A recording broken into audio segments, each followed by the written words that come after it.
Hello and welcome back to the channel. Tonight I'm going to work on this Jupiter 8. It's on M39 lens mount or like a screw mount. So it's an LTM lens and it's in a very rough shape. Fortunately the optics are quite okay. Maybe a bit dusty, some fingerprints, some light scratches, but nothing major.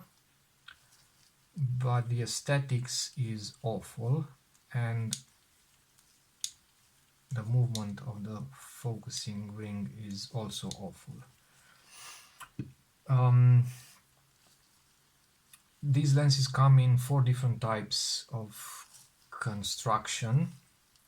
This one I think is the most easy to work on out of the 4 types, and all of them are split in half, so you can actually remove the optical group from the helicoid. So in order to do that, you simply grab it like this and twist it open. Unfortunately, not all of these lenses are so easily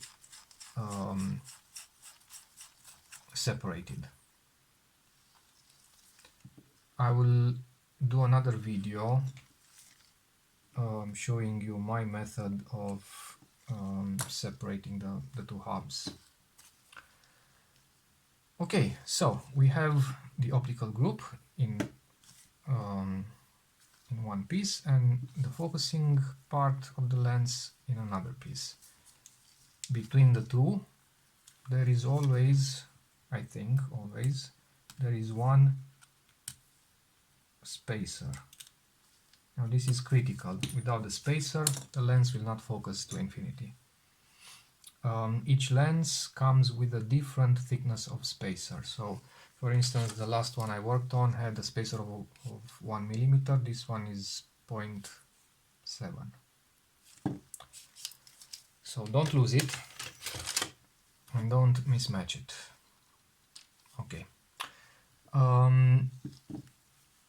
The aperture blades are quite okay in this one, so there is no visible oil or anything, but the focusing ring, the aperture ring moves,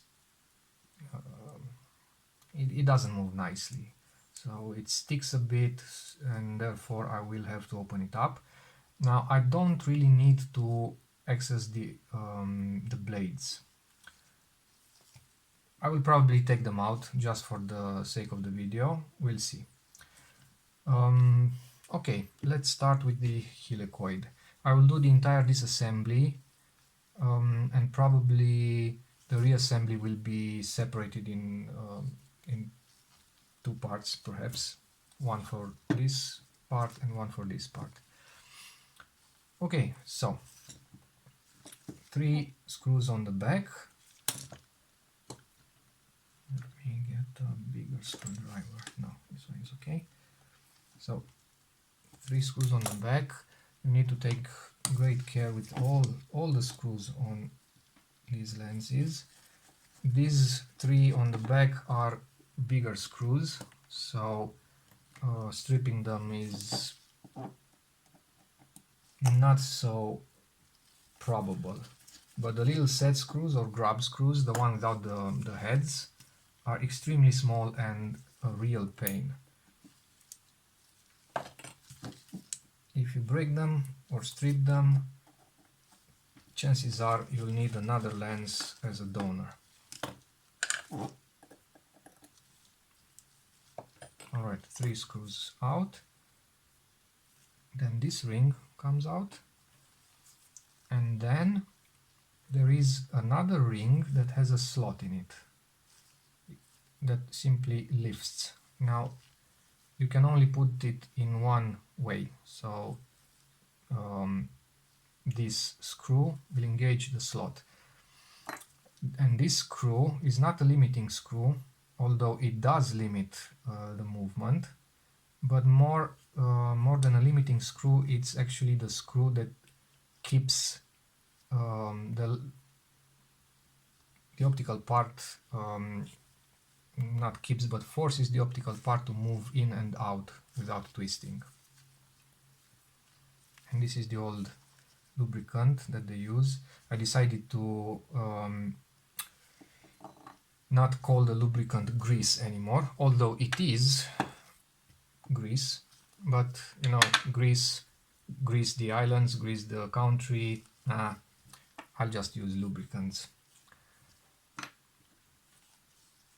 And then we need to access the actual helicoid. 1, 2, 3 very small screws on this ring. That's the focusing ring, and they are very, very small. I use 1 millimeter screwdriver, flat screwdriver, and if it's not turning super easily, I will usually just stop and try to use something on the screw heads, or maybe lighter fluid, alcohol, acetone, whatever. It doesn't really matter, just to dissolve all the gunk around the screw heads.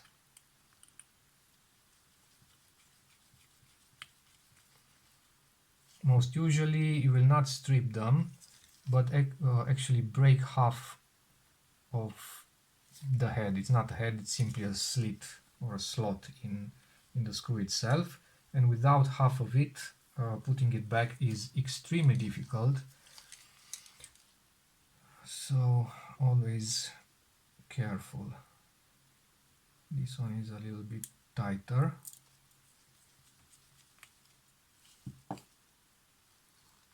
Alright, 3 little screws, don't lose them. And this simply lifts. And I always put all the pieces in order, so it's easier to put them back without thinking it too much. And always the screws are encircled by the ring. Okay, so now we have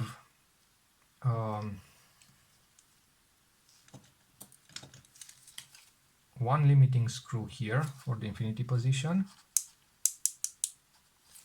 one limiting screw here for the close focusing position that usually leaves a mark in this ring, because unlike this one that has a sharp edge that will hit the screw, this one doesn't, so it will take contact with the screw and then embed itself in the screw head.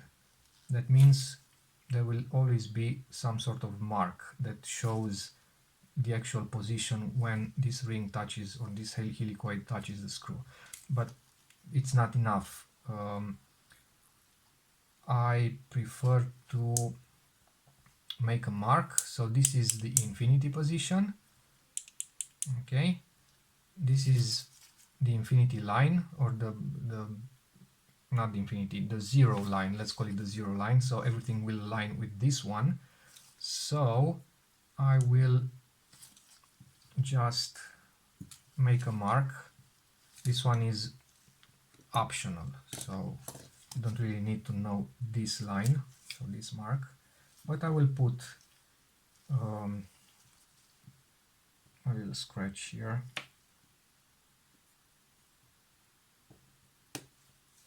Okay, so this one will align with this one, and another little scratch on the barrel itself. Okay, because this ring will come off, and I will take it off right now.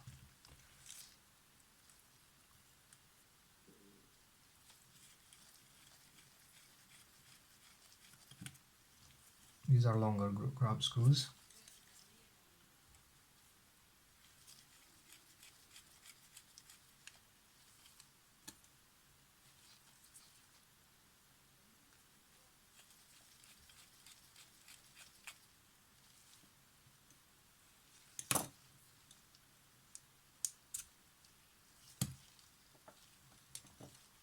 Alright, so now all we need to take off is the helicoid.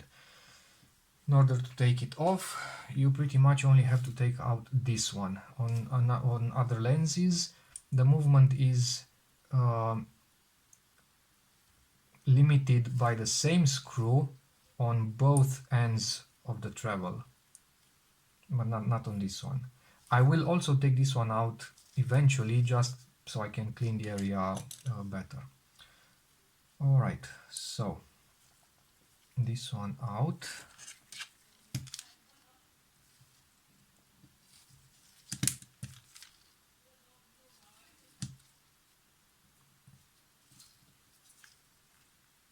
And I'll put it here because it's the screw that mates with this ring.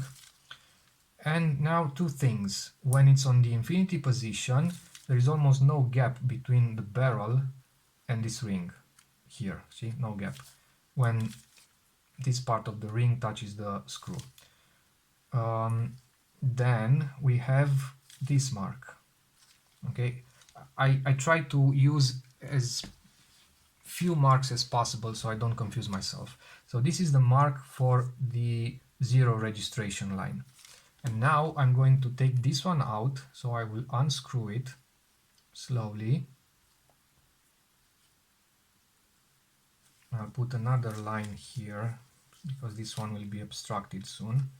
So this line is also this line. And now when I'm unscrewing it, as I progress turning the ring clockwise, I also put a little pressure outwards, so I'm pulling on the ring slowly. And at some point the two will separate. What we need to memorize or mark is where, not where, but in what position of this ring the two will separate. Now for the moment I have this little mark that was the 0 mark, so it will probably not align with this one. Okay, now I'm putting it back just to make sure it's correct. Okay.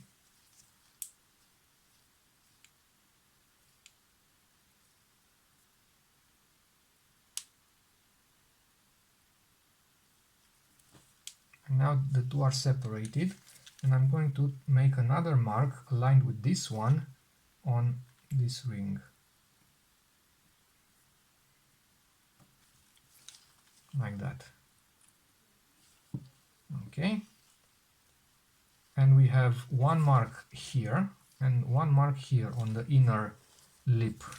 And this second mark I'll try to emphasize, so I'll make like, I don't know, maybe a little arrow or something, so it's obvious that it's the one that I need to take into consideration when putting the helicoids back.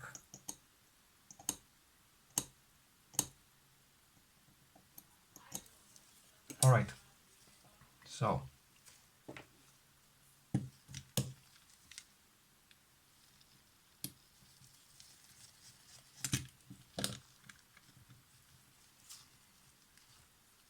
this is the focusing half of the lens. And this is the old lubricant that in some places combined with, I don't know what this is, it's like lint from cotton bud or something. In any case, it's so dried up and gunky that you can't expect the lens to work fine. Alright, then we have the other part of the lens, which is the is made of the optics and the aperture. The rear element of the optics, so the rear group of the optical block, simply unscrews. Now if you want to go in deeper, there is this inner retainer that you can take out, and the rear element of the group will be accessible. if simply cleaning this part and this part renders a clean group, then that will be that. I won't take it out because it's pointless. Okay, this is the aperture mechanism. So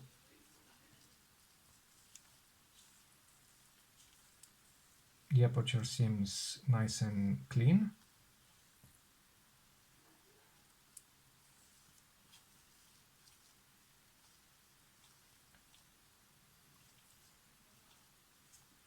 And then we need to take out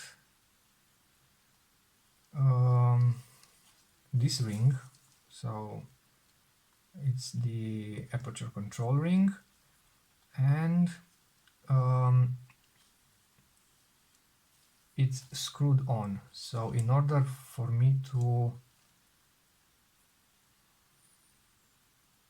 Actually, I don't need to make any marks because it's not a helicoid, so it should align every time.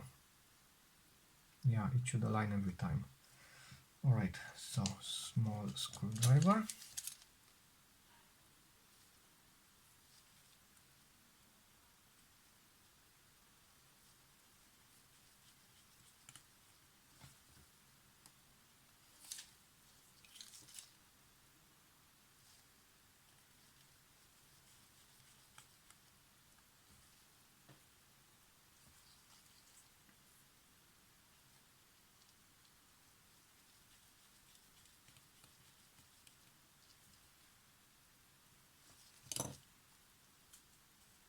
And now this simply unscrews.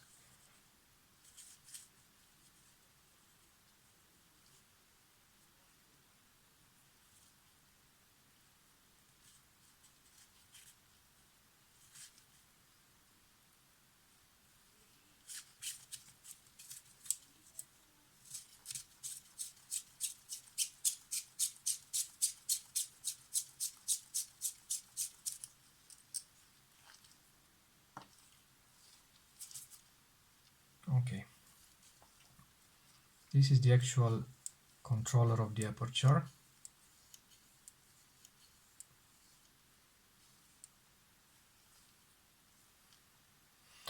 And if you look closely, now I don't know if... No, it's a factory mistake. So this ring is screwed on, okay, and it has the holes for the screws.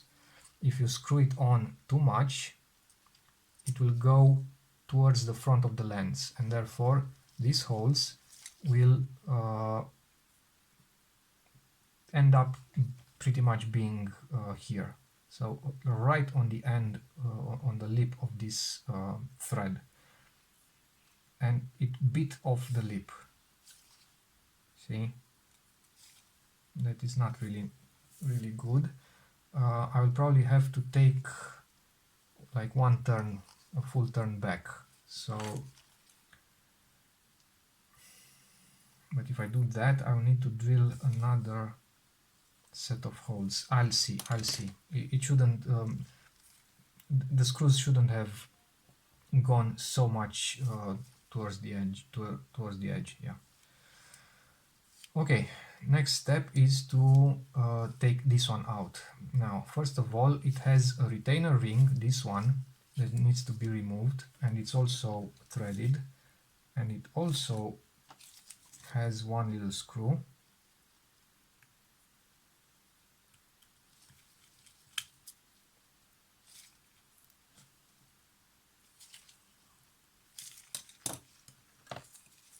And this one usually is turned almost all the way. Now, the position of this ring is extremely important. The threads being so fine sometimes mean that if you take one full turn, too much or too little, this hole will still partially align with the groove underneath. So like this depression where the tip of the screw will engage. But if you don't match this one exactly in the correct position, on top of this one actually will sit the spacer like this, and then all of this will be screwed on the rest of the lens. So if this one moves, this retainer moves too much to the front of the lens, it means that the whole optical block will be too close to the film plane, and vice versa. If it's not screwed enough, it will the optical group will sit too much outwards, so too much away from the film plane. That's why it's important to for this one to be in the correct position. Now if I try to unscrew it, I have to grip it with, I don't know, maybe this one, because it's like a hook.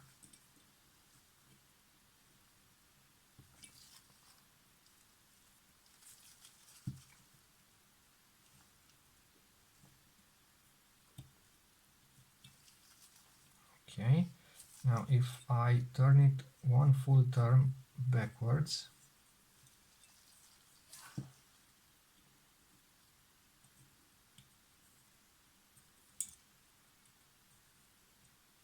now it doesn't align with the hole anymore, so it's only one possible position.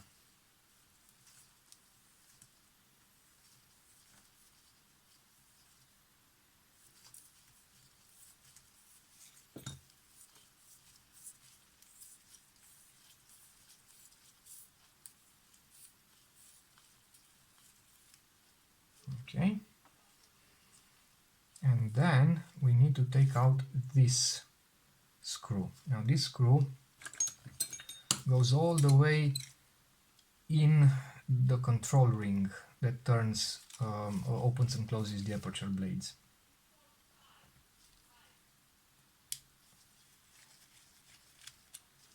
So without it,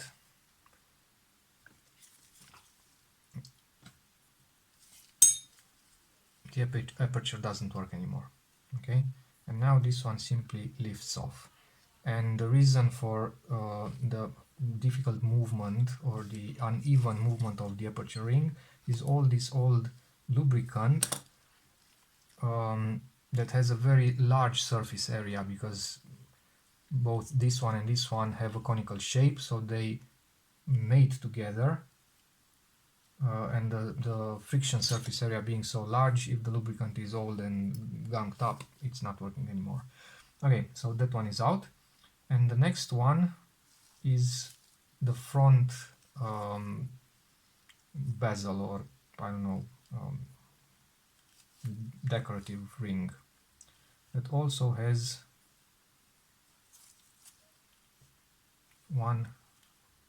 two screws. All right, and this one I will actually make a marking on it, because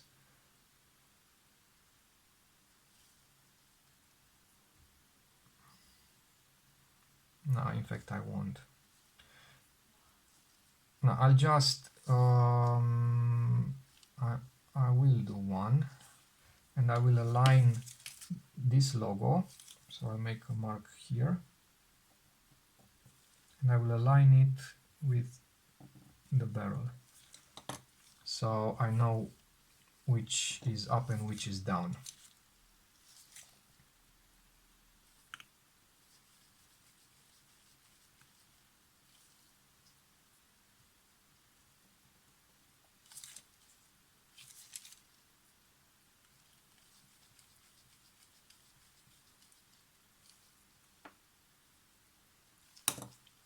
Okay, and now this unscrews. Now take great care, because this is the only thing that keeps the front element in place. And then we have this ring that simply lifts up, and then we have the front element,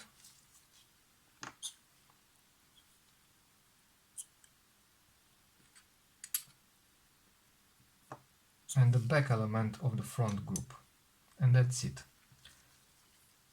And And this is the aperture mechanism. In order to open and close the aperture now, I need to insert something in this hole. That is the hole where this screw used to sit, and simply twist it open and close. Now I could open it, remove the blades, clean them and put them back, or I can just leave them like this. They seem quite clean and they are moving okay.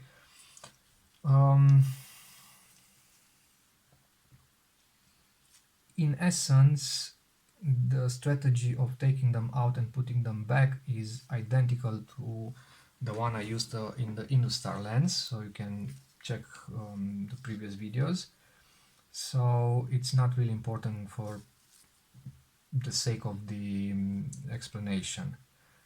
You simply take out this ring, it has a retainer ring, then you lift the control ring and then you take out the blades. The blades will be sitting with the round end, the pin of the round end of the blade pointing down, so towards the back of the lens, and they come, let me open them, I think they move like this, so you put the first one then the second one on top to the right, I think, but they can only go in one way, so it doesn't really matter. All right, so this is the Jupiter 8 taken apart. I will start cleaning all the parts. I will prepare the helicoids, clean the optics, clean everything, and then we are ready to put it back together. See you next time.